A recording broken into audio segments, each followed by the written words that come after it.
হাদিসের মধ্যে আল্লাহ রাসূল সাল্লাল্লাহু আলাইহি ওয়াসাল্লাম পৃথিবীর মানুষকে মোটা দাগে চারটা ধরনে বা চারটা স্তরে ভাগ করেছেন। আল্লাহ রাসূল সাল্লাল্লাহু আলাইহি ওয়াসাল্লাম বলেন, ইন্নামাদ দুনিয়া লিআরবাআতি নাফারিন, দুনিয়া চার স্তরের মানুষের জন্য, অথবা আমরা এভাবে বলতে পারি দুনিয়ার মানুষগুলো চারটা স্তরের হয়, চার প্রকারের বা চার ধরনের হয়। সোজা কথায় মানুষ চার ধরনের হয়। এক ধরনের মানুষ কি? আবদিন রাযাকাহুল্লাহু মালান ওয়া ইলমান ফাহুয়া ইয়াত্তাকি ফীহি রাব্বাহু ওয়া ইয়াসিলু ফীহি রাহিমাহু। এক ধরনের মানুষ যাকে আল্লাহ পাক রব্বুল আলামিন ধন সম্পদ দিয়েছেন এবং তাকে জ্ঞানও দিয়েছেন, ইলমও দিয়েছেন। এখন এই ব্যক্তি আল্লাহ পাক রব্বুল আলামিন তাকে যে সম্পদ দিলেন, জ্ঞানের আলোকে সে বুঝতে পারছে যে এই সম্পদটা এই খাতে খরচ করা দরকার, এভাবে খরচ করা দরকার। এই সম্পদের মাধ্যমে সে আল্লাহকে ভয় করছে সম্পদের ব্যাপারে, এই সম্পদকে সে আত্মীয়তার সম্পর্ক রক্ষা করার জন্য খরচ করছে, যেইখানে খরচ করা দরকার সেখানেই খরচ করছে। আল্লাহ রাসূল সাল্লাল্লাহু আলাইহি ওয়াসাল্লাম বলেন, ফাহাদা বিআফদালিল মানাজিল, এটা হলো সবচেয়ে উঁচু স্তর। অর্থাৎ এক ব্যক্তি যাকে আল্লাহ পাক রব্বুল আলামিন সম্পদও দিলেন, জ্ঞানও দিলেন, আর সে জ্ঞান অনুযায়ী সম্পদটাকে তার হক অনুযায়ী খরচ করলো, এটা হলো সবচেয়ে উঁচু স্তর। দুই নম্বর স্তর হলো আবদিন রাযাকাহুল্লাহু ইলমান ওয়া লাম ইয়ারযুকহু মালান, এমন বান্দা যাকে আল্লাহ পাক রব্বুল আলামিন জ্ঞান দিয়েছেন, ইলম দিয়েছেন, কিন্তু সম্পদ দেননি।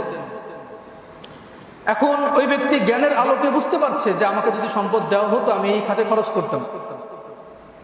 সে মনের মধ্যে আকাঙ্ক্ষা রাখে, বাসনা রাখে, নিয়ত রাখে যে আল্লাহ পাক রব্বুল আলামিন যদি আমাকে সম্পদ দিতেন আমি আত্মীয়তার সম্পর্ক রক্ষা করতাম, আমি সঠিক কাজে ব্যয় করতাম, আমি সম্পদের ব্যাপারে আল্লাহকে ভয় করতাম।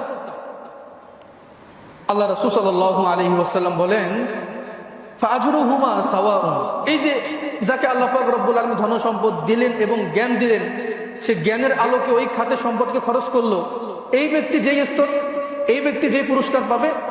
আর যে ব্যক্তিকে আল্লাহ পাক সম্পদ দেন নাই কিন্তু জ্ঞান দিয়েছেন, আর জ্ঞানের আলোকে ওই ব্যক্তি আকাঙ্ক্ষা পোষণ করেছে যে আমার সম্পদ থাকলে আমি এই কাজ করতাম, এই কাজ করতাম, খালেস ভাবে নিয়ত করেছে, আল্লাহ পাক রব্বুল আলামিন তাকেও একই ধরনের পুরস্কার দেবেন। সুবহানাল্লাহ।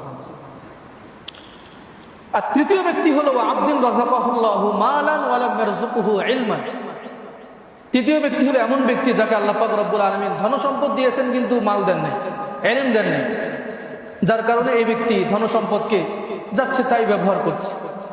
এই ধন সম্পদ যেই খাতে খরচ করার দরকার সেই খাতে খরচ করছে না। এই ধন সম্পদকে আল্লাহর যে ইবাদতে ব্যয় করা দরকার সেই ইবাদতে ব্যয় করছে না। আল্লাহ রাসূল সাল্লাল্লাহু আলাইহি ওয়াসাল্লাম বলেন, ফাহাদা বিআখবাতিল মানাজিল, এটা হলো সবচেয়ে নিচু স্তর।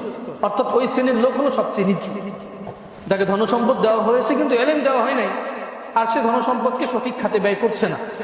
সবচেয়ে নিচু স্তরের লোক হলো ওই ব্যক্তি। আর চার নম্বর ব্যক্তি হলো আবদিন লাম ইয়ারযুকহু মালান ওয়ালা ইলমান, এমন ব্যক্তি যাকে আল্লাহ পাক রব্বুল আলামিন ধন সম্পদও দেন নাই, যাকে আল্লাহ পাক রব্বুল আলামিন ইলমও দেন নাই, আর যার কারণে ইলম না থাকার কারণে সে সঠিক নিয়তটা করতে পারছে না, বরং নিয়ত করছে উল্টা। দেখছে অমুক ব্যক্তি খুব হাম্বি করে চলছে, অহংকার নিয়ে চলছে, সে এরকম নিয়ত করছে আমার সম্পদ হলে আমিও দেখাই দিতাম, আমার সম্পদ হইলে ও 2টা গাড়ি কিনছে আমি 3টা গাড়ি কিনে দেখাই দিতাম, ও 4তলা বাড়ি করছে আমি 10তলা বাড়ি করে দেখাই দিতাম, তার প্রয়োজন থাক বা না থাক। এই যে জ্ঞান না থাকার কারণে সে যে উল্টাপাল্টা নিয়ত করলো, উল্টাপাল্টা আকাঙ্ক্ষা করলো, আল্লাহ রাসূল সাল্লাল্লাহু আলাইহি ওয়াসাল্লাম বলছেন, ফাওয়িজরুহুমা সাওয়াউন, এই যে ব্যক্তির ধন সম্পদ ছিল জ্ঞান না থাকার কারণে তার যে প্রতিদান, এই ব্যক্তির ধন সম্পদ নাই, জ্ঞান নাই, সে যে খারাপ নিয়ত করলো, ওই ব্যক্তির এই ব্যক্তির প্রতিদান সমান সমান হবে। নাউযুবিল্লাহ। এখন আমরা মানুষ যারা আছি, আমরা এখানে যারা মুসল্লি আছি, আমাদেরও মোটা দাগে 4টা শ্রেণী অনেকের থাকতে পারে। আমরা দোয়া করি তো আল্লাহর কাছে যেন আল্লাহ পাক রব্বুল আলামিন আমাদেরকে প্রথম শ্রেণীর অন্তর্ভুক্ত রাখেন, যেন আল্লাহ পাক রব্বুল আলামিন আমাদেরকে পর্যাপ্ত সম্পদও দেন এবং সেই সম্পদকে ব্যয় করার মতো পর্যাপ্ত জ্ঞানও আমাদেরকে দেন। আর যদি আল্লাহ পাক রব্বুল আলামিন সেই সম্পদ আমাদেরকে না দেন, অন্তত পক্ষে যেন আমাদেরকে জ্ঞানহীন না রাখেন, বরং আমাদেরকে জ্ঞান দেন। আমরা যেন নিয়ত করতে পারি যে আল্লাহ পাক রব্বুল আলামিন সম্পদ দিলে আমি আমার এই সম্পদকে এই ভালো কাজে খরচ করতাম। এই দুটো হওয়া দরকার, এই দুই শ্রেণী হওয়া দরকার। এই দুই শ্রেণীর বাইরে তৃতীয় এবং চতুর্থ শ্রেণী হতে গেলে আমাদের কিন্তু ধ্বংস অনিবার্য।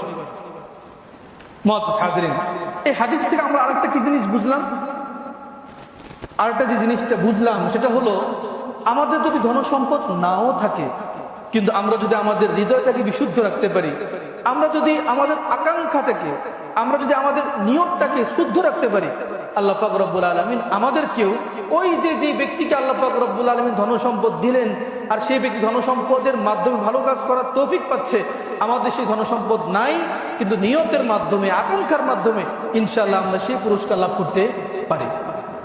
এই জন্য আমাদের নিয়ত থাকা দরকার, আমাদের আকাঙ্ক্ষা রাখা দরকার। আল্লাহ পাক রব্বুল আলামিন আমাদেরকে সম্পদ দেন নাই, এই জন্য আমরা হজ করতে পারছি না। সম্পদ দেন নাই, ওমরা করতে পারছি না। আমাদের আকাঙ্ক্ষা থাকা দরকার যে আল্লাহ পাক রব্বুল আলামিন যখনই আমাকে সম্পদ দিবেন, যখনই আমাকে সামর্থ্য দিবেন, তখনই আমি হজ করবো, তখনই আমি ওমরা করবো। এই নিয়ত আমাদের থাকা দরকার, রাখা দরকার দিলের মধ্যে।